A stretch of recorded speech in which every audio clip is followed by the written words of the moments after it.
Okay, I've come home. I've had a bit of time to reflect. I've rewatched the game again, actually. So I've had a bit of time here. It's Sunday night. This is for a recording to go out on Monday morning. I've had to really digest this game and really try to process it properly because it was one of the crazier games I've ever seen. It had everything, drama, the final minutes, the tension, all of that stuff that you talk about. It had the elation for the Vic Metro guys as well. We'll talk about that. We've got to start with that moment. So for those of you who didn't see the moment, we'll take you back. There's about 90 seconds to go in the game. Sam Lawler takes a mark inside 50 for Vic Country. They trail by 1 point at this stage, the Vic Country. He has the shot. He kicks it. It doesn't look like it's going to make the distance. And Lawler sort of, he's got the head in the hands. He hasn't made it. He's worried about it. Archibald Wicks comes through for an absolute screamer. It looks like he's standing on shoulders at this point, rises like a phoenix, gets hands to the ball. The umpire, I think, is shell-shocked themselves and doesn't pay anything. Wicks plays on. Everybody's stagnant. He spins, kicks the goal, and puts Vic Country up by 5 points with around a minute to go. Vic Country is celebrating. They think they've won the game.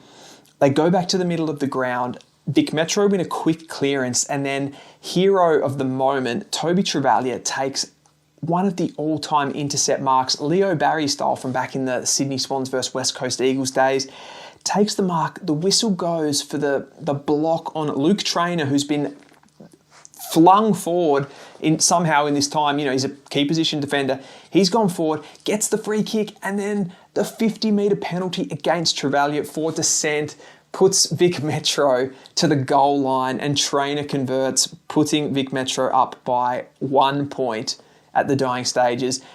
Absolute drama, absolute scenes, and I did a little bit of a vlog on straight after the game, and I actually didn't know what to say. I didn't know what had happened. You couldn't really see the contest. I still don't know if it was actually should have been a free kick. It's really hard to. The dissent rule. What do you do there? The one thing I will say about Travaglia, though, he had an unbelievable game. And the one thing that I will remember about that game is the mark and not the free kick that was against him. So he can hold his head high and, looks a massive prospect in this draft. So he's got a lot to look forward to there, although it will be massively disappointing for him and the Country boys.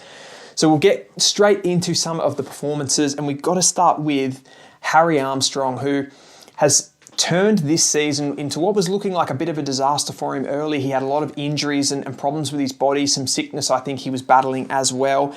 And he's been able to build into this season. He's had a couple of games where he's kicked 4 goals in the Coates League. He kicked, I think, 3 in the last National Championships game as well. So he's really building up until this point where, we're talking about the biggest showpiece game of the National Championships here. It's the derby between Vic Country and Vic Metro. It's at Marvel Stadium. So it's got all of that, electricity that you need for one of these games. And he stood up here. I was so impressed. We hear a lot with Harry Armstrong about his contested marking ability, and he's got that big boot where he can, bomb goals from outside 50. But I loved how he used that to his advantage by just hitting up at the footy. He got a lot of easy ball around that sort of, 45 to 55 around the arc there. Just took some nice hit-up marks, led at the footy, and then was able to go back and just be so calm in the moment, convert those long-range goals, and really at times of the game, kept Vic Metro in the contest. So he was the standout, obviously. He won the medal for best on ground in that game and thoroughly deserved that. Some of his big contested marking late, he took one in the defensive half of the ground as well, up on the wing, which was a huge outlet mark for Metro. So massive all day. For Vic Country, I want to highlight Xavier Lindsay. So he had 30 touches off sort of a hybridy sort of half-back, wing, even some inside midfield he played as well. But I think he got most of his footy on that half-back line, and it was part of how the game was played out. So Metro were pretty dominant from the clearance source. Smiley and Jagger Smith were big in there, getting the ball forward, and then Metro tried to lock it inside with those, damaging forwards that they do have. Vic Country, so all of their sort of scoring came from that back half transition sort of football. So you had Warburton, Travaglia, and Lindsay sort of really racking up back there, and being able to transit. Vic Country looked really good the way that they played because they were able to move the ball from back 50 to forward 50 quite seamlessly.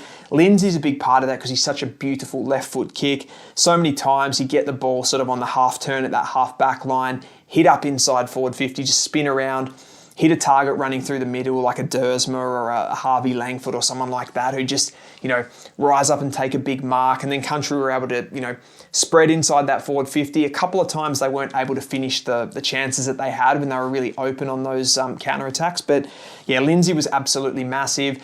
He had some big contests in that last quarter as well when the game was on the line. He laid a big hit on Luke Traynor, which was massive in the game as well. And he laid some big tackles too in that last game, won some clearance. I think he had 4 clearances for the game, but ultimately finished with 8 score involvements, with 600 metres gained and 30 disposals. So a massive day out for Lindsay, and he's, again, another one that's just sort of firming for that top 10 area.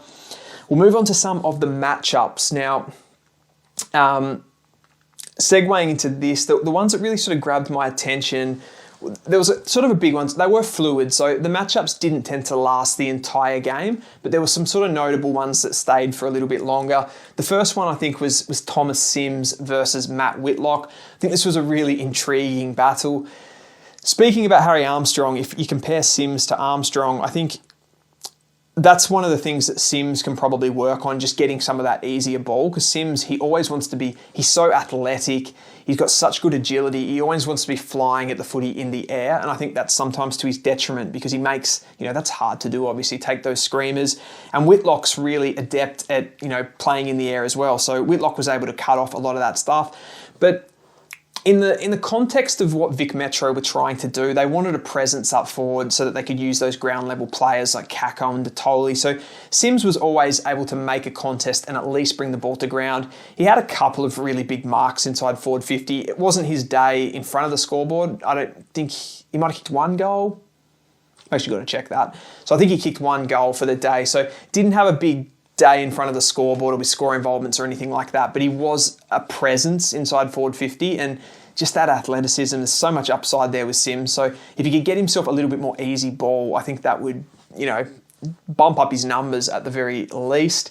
The other matchup I liked was Jonty Fall on Luke Traynor, and Luke Traynor also played on Jack Whitlock as well. So Jonty Fall, you'd have to say over the 4 quarters of the game, Fall was really well held. He had some moments, particularly in the first quarter. He kicked the goal and actually threatened to kind of rip the game apart there early in the game. He looked so damaging at ground level. He's 197, Jonty Fall, and moves ridiculously. He moves like a 180 guy. So his ground level stuff was damaging. He'd pick it up off the ground, swing around, kick a check side or a boomerang, and then he was taking marks in the air. So it looked really worrying for Vic Metro at one stage with Jonty Fall. Traynor was able to sort of, clamp him down, as was Adrian Cole, who we need to talk about here. We'll just, for a moment, Cole's one that's really sort of come in late. He's an NGA, linked to St Kilda as an NGA Academy prospect, so he played some really good footy today, also playing on Jonty Fall and Jack Whitlock. Some of his second efforts were unbelievable, and his closing speed is great as well. So St Kilda, for one that's probably not going to get a bid within the first 40 picks, I think St Kilda are going to get a real bonus there in Adrian Cole. I'll segue back to Luke Traynor here, because if you're talking about a defender, a modern day defender that does all of those things you want, the diffusing, the intercepting, and then being able to use the ball going forward as well, Luke Traynor just does that so well. He had big moments in this last quarter that took the game away, honestly took the game away from Country at times. They were streaming forward. I thought they had the game won with probably 5 to 10 minutes to go. They got out to a 3-goal lead, and it was Traynor who would get back in the hole. He'd take that intercept mark. He'd hit the corridor kick that would eventually lead to a goal. So I don't think Vic Metro would have won this game without Traynor. He eventually kicks that goal that they need to win the game too, which was perhaps a bit fortuitous. But Traynor is everything that you want in a defender. We'll move on to the moments, because I think when you talk about the context of the draft, we always talk about things like attributes, like, height, like agility, speed, all of those types of things. And then we talk about, game awareness and the disposals that players get. But what about actually seizing the moment in a big game? This was that opportunity. It was a close game. It went right down to the wire. Who stood up in this game? It was consistently, I've got the list of names here. It was consistently Luke Traynor, who I mentioned. I've sort of waxed lyrical about him, so I don't really need to talk about him too much. He was just massive, and particularly in that last quarter when they needed him. Harvey Langford, some of his work, he was consistent across the 4 quarters, but his last quarter, big clearances, big contested mark inside forward 50 and then went back and converted a goal. Of course, he did have that moment where he needed to hit the scoreboard to, level things up, and he wasn't able to do it. But I think, you can't expect these guys to be just seizing every opportunity that they get. It was he wish he had that time of game, but overall, just the presence that he gave. He's another 190 centimetre midfielder. He's so big in the contest, and he's firming so much like a Jordan Dawson for me. I can't get that comparison out of my head now. So, loving Harvey Langford. He's coming for that top 10. Jack Whitlock, he seized the air, took a number of contested marks in this last quarter as well. He was running the logos for them, taking big marks. You'd have to say that was probably the one knock on Trainer's game, just how much Whitlock was able to get off the chain and take those big marks. Not really against Trainer, because it was just exceptional sort of athleticism by Whitlock to get those marks.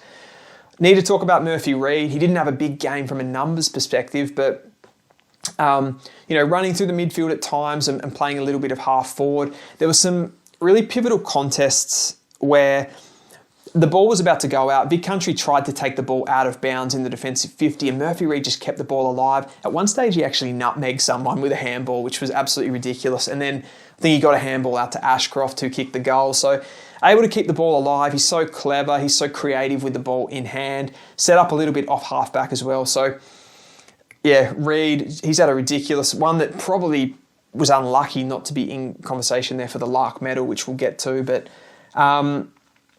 the last one was Tobie Travaglia that we have to touch on for the big moment players. His intercept marking was enormous. The one at the end of the game, was it a free kick? I don't know.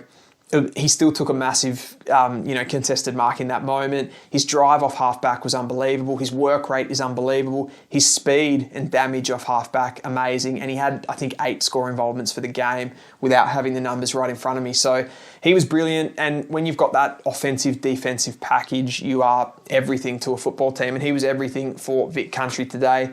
Fantastic performance. We'll have a quick touch on here the state of the number 1 pick. So where is that at? For a long time, it's been Josh Smiley. Jagger Smith's been in the conversation. Levi Ashcroft kind of talked about. I think with FinnO'Sullivan coming back from injury, we talked about him. I even put that video out saying, do we have a new number 1 pick in FinnO'Sullivan?